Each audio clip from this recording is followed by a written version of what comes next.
নাহিদ ইসলাম, হাসনাত, সার্জিস, আমার কাছে মনে হচ্ছে ওদের কাছে আমি শিশু, অবোধ শিশু। এত আশ্চর্য হচ্ছি। এবং আমার যে পলিটিক্যাল যে ধ্যান ধারণা ছিল এনসিপি সম্পর্কে, এটা আমার কাছে মনে হচ্ছে আই এম রং। আমি এখনও এনসিপিকে মূল্যায়ন করে, মানে নাহিদ ইসলাম, হাসনাত, সার্জিস, আমার কাছে মনে হচ্ছে ওদের কাছে আমি শিশু, অবোধ শিশু এখন পর্যন্ত। এর কারণ হলো, যখন তারা মানে মন্ত্রী হয়ে গেল অল অন এ সাডেন, এবার সারপ্রাইজ, এটা কী করে হলো?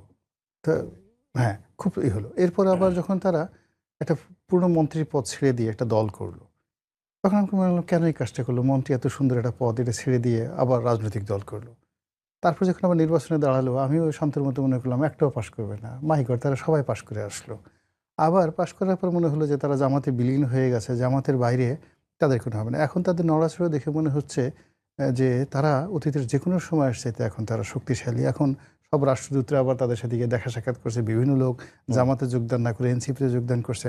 আমার কাছে মনে হয় এদের সঙ্গে জিন আছে, বড় ১০-১২টা জিন আছে। সামহাও এই জিনের ক্ষমতা ছাড়া তারা বারবার শুধু সারপ্রাইজ করে দিচ্ছে। আমি এত চেষ্টা করে জিন ছাড়া, এই যে মার্কিন রাষ্ট্রদূত গিয়ে তার অফিসে গিয়ে দেখা করলো, বড় একটা কূটনীতিবিদ তাদের সাথে দেখা করলো। এরপরে যখন নাহিদ ইসলাম সামনে যায়, ও তাকে দেখে মনে হয় কিছুই বুঝে না, কিন্তু যখন কথা বলে ও মাই গড, সুন্দর সুন্দর কথা বের হয় তার সামনে। ইভেন তারেক রহমান সাহেব, এ তো ধরেন প্রধানমন্ত্রী তারেক রহমান বাদ দেন, শহীদ প্রেসিডেন্ট জিয়াউর রহমান সাহেবের ছেলে, তারপর শেষে মানে যে যাকে বলা হয় যে বেগম জিয়ার ছেলে, তো তিনি নাহিদ ইসলামের বাসায় দেখা করতে গেলেন। এ তো চারটিখানি কথা না।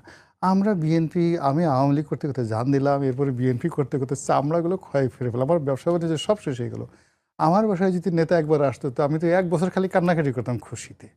তো সেই তুলনায় হু ইজ আই অ্যাম, মানে আমার পক্ষে আসলে নাহিদ ইসলামের কারামতি বোঝা সম্ভব না। এর সাথে অ্যাটলিস্ট ১ ডজন জিন আছে, এবং বড় বড় পাওয়ারফুল জিন আছে। ওই জিন দিয়ে, ও চালান দিয়ে একবার জামাতের আমিরকে পাগল বানাই ফেলে, আরেকবার তারেক রহমান সাহেবকে পাগল বানাই ফেলে, আবার সালাউদ্দিন সাহেবকে পাগল বানাই ফেলে। এখন এই এমন করে রাষ্ট্রদূতকে পাগল বানাই ফেলে। এই যে কি করতেছে, মিনিমাম আমার কাছে মনে হচ্ছে রাজনীতিতে এনসিপি এখন যা করছে ১ ডজন